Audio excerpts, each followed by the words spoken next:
powder that crossed the border earned the Mexican smugglers a cash commission.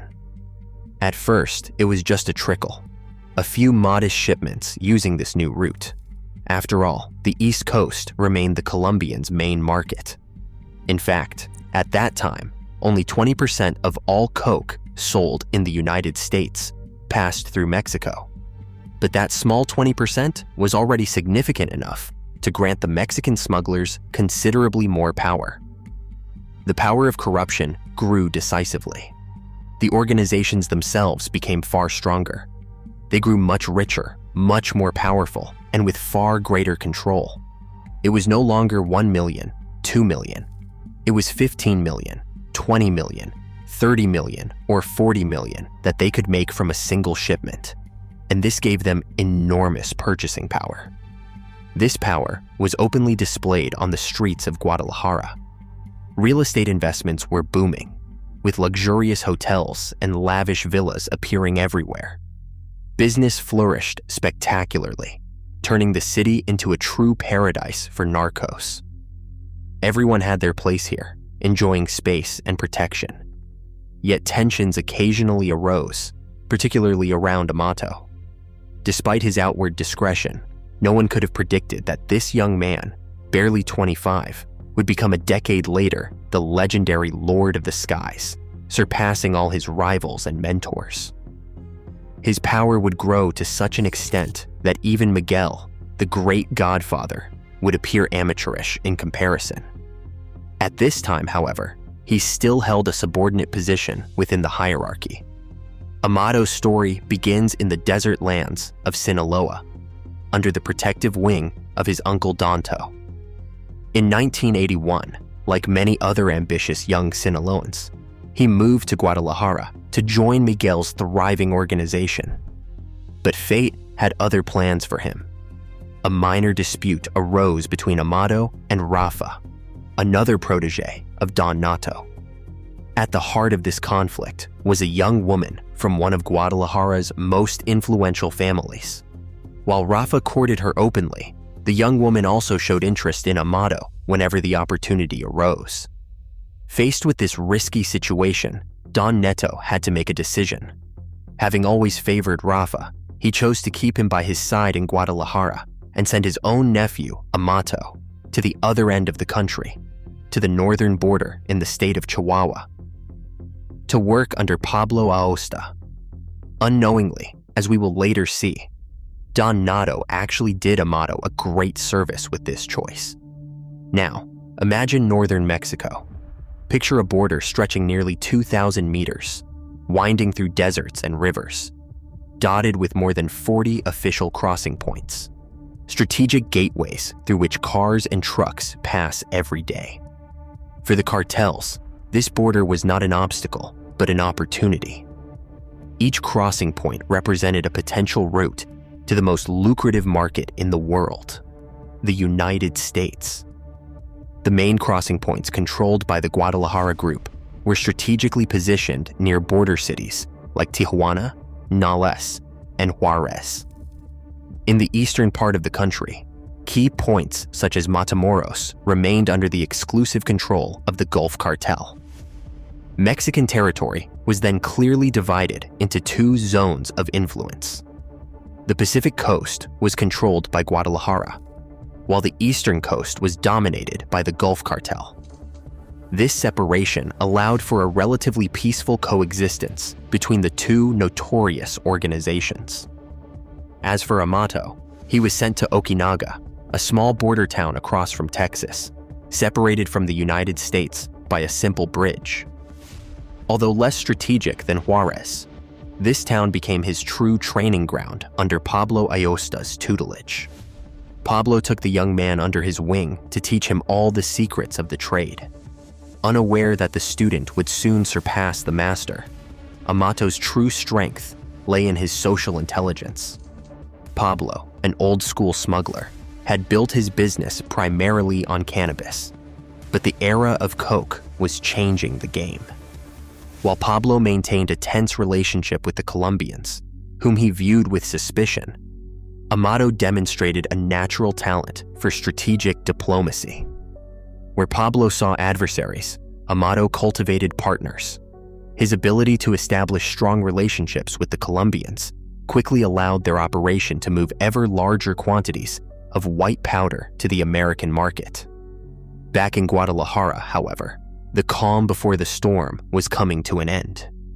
The empire that seemed untouchable became threatened when the DEA started to take a close interest in the cartel's operations. The breaking point came in November 1984, when a spectacular operation was launched near the mythical Golden Triangle. Hundreds of Mexican soldiers, guided by American intelligence, suddenly raided Bufo, a colossal ranch run by Rafa. What they discovered there defied imagination.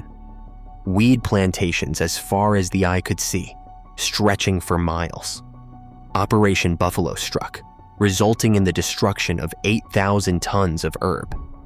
It was the largest seizure in history at the time, nicknamed the seizure of the century.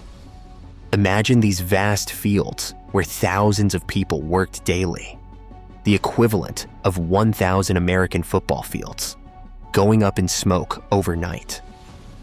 This operation could never have taken place without the meticulous work of Kiki Camarena, an undercover DEA agent who, with the help of a pilot, managed to photograph the entire complex from the air. These photos provided such damning evidence that even the corrupt Mexican authorities could not ignore the scale of the operation. Faced with this devastating loss, Rafa and the Guadalajara organization could not remain idle. In February 1985, they orchestrated a brutal revenge. The pilot who flew over El Bufalo and DEA agent Kiki Camarena were kidnapped in broad daylight, coldly tortured, and then executed. This event marked the beginning of the end for the Guadalajara organization. Under intense American pressure, the Mexican government was forced to act. An international manhunt was launched, resulting in the arrest of the main perpetrators. Rafa was captured in Costa Rica, and Don Nato was taken shortly after. Both men were sentenced to long prison terms. The investigation highlighted the unprecedented scale of corruption within the DFS, the same Mexican intelligence agency that actively protected the cartel and took its cut. The scandal reached such proportions that the government had no choice but to completely dissolve the institution, swept up in the storm it had helped to create. Despite this setback, the organization quickly reorganized and continued its activities. El Azul, a key advisor to the group, was temporarily imprisoned. As for Miguel, although wanted by the Drug Enforcement Administration, he continued to live openly and flamboyantly in Guadalajara, where he had the entire city in his pocket. In Okinaga, a Mexican border town, Amado contemplates his situation with a subtle smile. His uncle Don Nito's decision to send him away from Guadalajara several years earlier now proves to be a blessing in disguise. While Don Nito and Rafa sank into the media storm that precipitated their downfall, he remained in the shadows, patiently learning the ins and outs of the business away from the spotlight. Shadows. However, Pablo Aosta, the mentor who played a crucial role in Amado's rise within the organization, met a tragic fate. Mentor. Do you see the man in this photo? This is Calderoni, one of the most powerful commanders of the Mexican Federal Police. Commander officially tasked with hunting down members of the Guadalajara cartel, he was in reality one of the most corrupt officers in the country. Corrupt. Like a modern mercenary, he did not hesitate to protect certain criminals while pursuing others. His loyalty always went to the highest bidder. Loyalty. In early 1987, Calderon, with support from American authorities, launched an operation against Pablo Aosta in a small village near Ojinaga. Operation. True to his reputation, Pablo refused to surrender. The confrontation that followed proved fatal for him. Fatal Pablo Ayosta's elimination became the subject of much speculation in the underworld. Speculation. Some, including journalist Anabel Hernandez, claimed that Amado paid Calderon $1 million to have his mentor liquidated. Claimed D. EA reports cited in Texas monthly pointed in the same direction. DEA. Others believe Amato had nothing to do with the operation against Pablo. According to this version, he simply managed to evade the authorities, and it would not be the first time luck was on his side. Others. After Pablo's disappearance, Amato quickly consolidated his grip on various regions of the Chihuahua state. Consolidated his sights, however, were set on a more ambitious goal to the north. Ambitious. Soto Juarez, the most strategic border city in the area, was then under the control of Rafael Aguilar Guardo, a former DFS agent with whom he would soon share the territory. Strategic. But before that, Amado took a decisive step in his logistics strategy. Decisive. He temporarily settled in Torreon to establish a full-fledged airline company. Under the cover of a legal business, he built an impressive fleet of planes dedicated to large-scale coke transport. This bold move truly marked the beginning of his reign as the future Lord of the Skies. Lord. This initiative came at a crucial moment. Crucial. Until then, the Colombians had favored the Caribbean route to ship their merchandise to Florida. Mexico was only a secondary passage used mainly to reach the western United States. Caribbean. By the late 1980s, everything changed. The US military stepped up its surveillance of Caribbean routes, multiplying seizures. Late, faced with this blockade, the Colombians had no choice. They opted to go through Mexico. Whether their final destination was east or west, this new dependence completely upended the balance of power. The Mexican organizations, now indispensable, set their own terms. Indispensable. Instead of merely being paid for their services, they demanded a cut of the merchandise. At first, 30% of the load, then as much as 50%. 1 kilo for the Colombians, 1 kilo for the Mexicans. Percent. The financial impact was massive. This dynamic with the Colombians radically transformed the ecosystem within Miguel's organization. Second-tier lieutenants, once mere henchmen, gradually developed their own networks and infrastructure with the clear ambition to break free. Massive. Among these ambitious figures, aspiring to forge their own legend, Wayne Guzman Lora, the man who would later become the infamous El Chapo, stands out in particular. Unlike Amado, El Chapo started from nothing. Nicknamed Shorty because he was about 5 feet 5 inches tall, he comes from a very poor family. His path strongly contrasts with that of Amado, an imposing, charismatic, and well-built man, who from the start had a predetermined future in the business thanks to his family connections. El Chapo, on the other hand, was originally just a simple peasant without resources or connections. Born on a ranch in the municipality of Bada in Sinaloa, El Chapo comes from the very heart of the Golden Triangle, a region infamous as the epicenter of drug production in Mexico. His destiny, like that of many children from this region, seemed predetermined from birth. In these mountains, boys are initiated into trafficking at a very young age, often as young as 6 or 7. During the school year, parents regularly remove them from school to take them to work in the plantations for weeks at a time. Upon their return to class, these children fall far behind. Then a few months later, the cycle begins again. Most, like El Chapo, find themselves trapped in a vicious circle, repeating the same grades year after year until frustration takes over. They eventually abandon schooling to devote themselves to the only trade they truly know: drug cultivation. Accompanying his father to neighboring villages to sell crops, El Chapo watched how money was spent in the cantas on alternating alcohol and women. Fascinated by these privileges, though fleeting, he quickly realized his own future would inevitably follow the same path. He would be supported by his distant cousins, also from Badiraatao.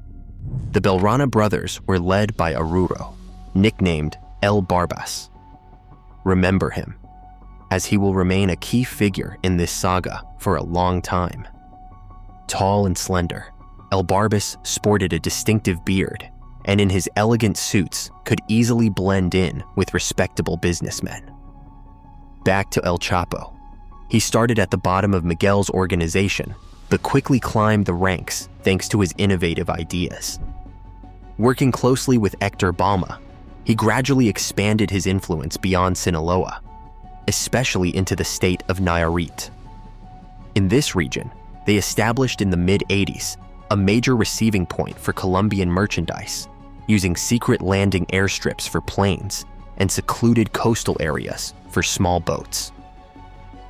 All this logistics infrastructure operates efficiently thanks to the network of corrupt contacts that El Chapo carefully built within the Mexican military. This trio, El Chapo, Hector, and a little later, El Barbas, handled operational logistics, often under Amado's direction, who was much higher in the organization's hierarchy. These kingpins had a very simple goal: to move the product north toward the United States. Each leader had his own team of loyal people and teamed up with others when necessary. Let's take a concrete example. A shipment arrives on the coast of Nayarit. The first team receives it, stores it, and prepares it for transport north. To get it to the border, they call on other associates for a commission. Upon arrival in a border city like Ojinaga, Juarez, or Tijana, a third group takes over. Their task is storing the merchandise and breaking it into smaller batches to ease the border crossing. This group, having generally bribed local authorities, collects its own commission for these services and the protection it provides.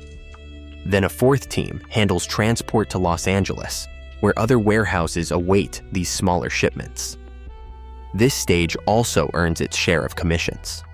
In this system, nothing comes for free. A kilogram of white powder sold in the United States for $30,000 and bought for $2,000 does not yield $28,000 in net profit for the person sourcing it in Colombia. A significant portion of this margin disappears along the chain of intermediaries. Miguel's organization aimed to coordinate all these players to maximize the efficiency of this logistics chain. Yet his power was not absolute. Even though he had built an unprecedented distribution network with the Colombians, he was not the only one with privileged connections. The Colombians, shrewd and pragmatic, had built a network of multiple partners in Mexico. They did not put all their eggs in one basket. Confidential DEA documents reveal a surprising reality. No fewer than 62 leaders operated simultaneously along the border. It was not a unified empire, but a complex mosaic of small criminal networks that, depending on the circumstances, collaborated, ignored each other, or clashed.